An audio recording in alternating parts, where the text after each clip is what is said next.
Good morning. This is Mrs. Hall, and today what I'm going to do is I'm going to show you how to print your fingerprint. And the goal of this exercise is simply for you to be able to um, see the design of your unique fingerprint over maybe somebody else's. So on the Identity Fingerprint project, there is a unique print or line design inside that is supposed to look like your fingerprint. Most people either have some sort of swirl design, they have a loop inside their fingerprint, or it's just kind of like a bump, like a mountain. It doesn't mean that you couldn't have something different, but most people have one of those three basic designs. So what you're going to need today, you can do this activity on the back of any of your worksheets. I would not do it on the back of your actual fingerprints. You can kind of see it, fingerprint paper. I'm just going to do mine on a piece of notebook paper that I had in my desk. So you could get a piece of notebook paper out of your backpack, and this would be a perfectly acceptable place to do this. Now, there's a number of different ways that people have done this. Typically in my classroom, I'll use a marker. I don't have students use Mr. Sketch markers because they stain their hands really bad. I usually have them use Crayola. The Crayola markers I put them up. They're in the back of the room. The deal with using these markers is that if you use a marker, you have to make sure and give it back to your teacher because it needs to be sanitized after you're done. So if you choose to borrow a marker, please let the substitute give it out, and you'll need to return it when it's done. Some of you also might be joining us from home and not have a marker, so that's okay. But I want to show you how to do it with a marker first, in case that you do have this supply available. The other thing is some people have asked me, well, my mom bought or dad or whoever bought me a Sharpie. Can I use a Sharpie? Well, please remember Sharpies are permanent markers, so I don't suggest using a Sharpie at all.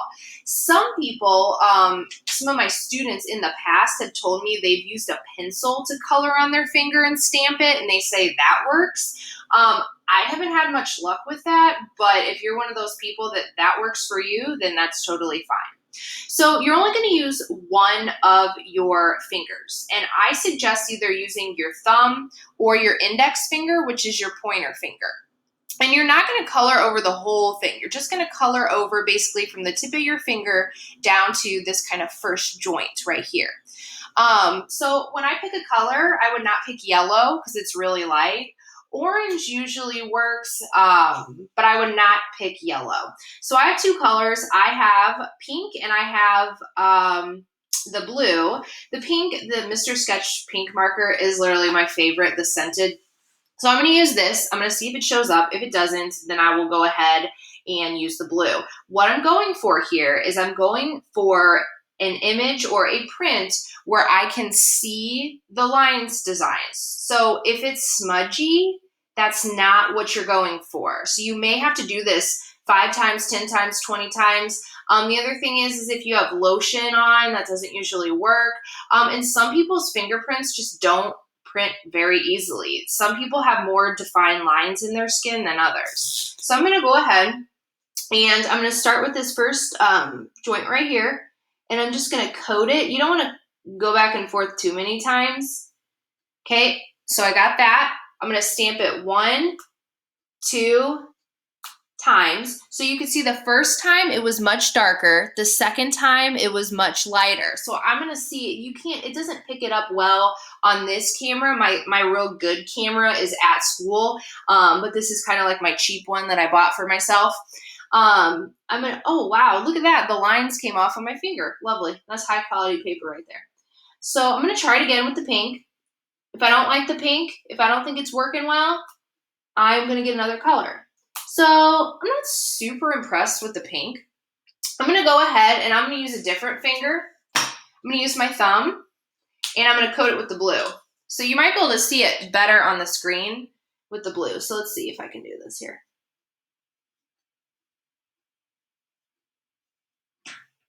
All right, let's see how this goes here. I'm going to do it sideways because it's weird to turn my hand the other way.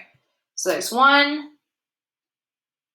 2. So this one is not too bad. Like I can see pretty many of the lines. I'll turn my paper down here. This right side is excellent because I can see some of the lines here. The left side got smudged. So honestly, I would probably need to do this a couple more times. Now I'm going to show you, I'll stamp my hand a couple more times, but I'm going to show you how to do the next step. That way I don't waste too much of your time. Because I can see the lines well enough where I can show you what to do. All right, so the next step obviously would be to wash your hands. If you are gonna wash your hands, you need to social distance.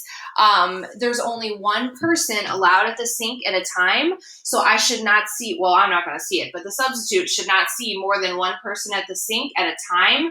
That is one of my major rules. Okay.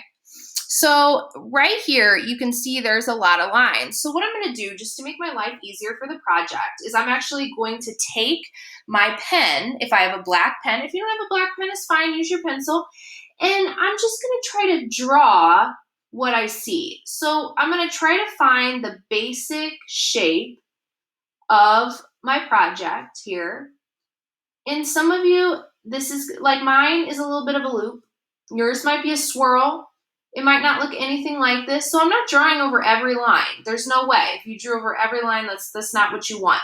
But I'm going to try to find like a basic idea of what my fingerprint looks like based on this. Now, let's say you didn't get any good fingerprints and you're not sure what to do. What you can do also is draw from observation.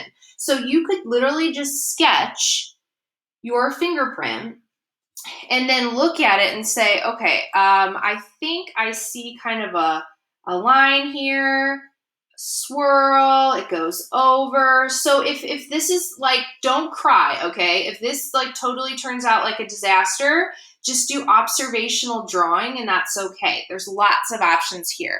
So by the end of this printing activity, you want to have an idea of what your fingerprint looks like. So whether it's observational drawing, you printed it with a marker, maybe you printed it with a pencil, whatever you have going here, by the end of this, you need to have an idea of what the basic outline is of your fingerprint. All right, that's all I have for this video.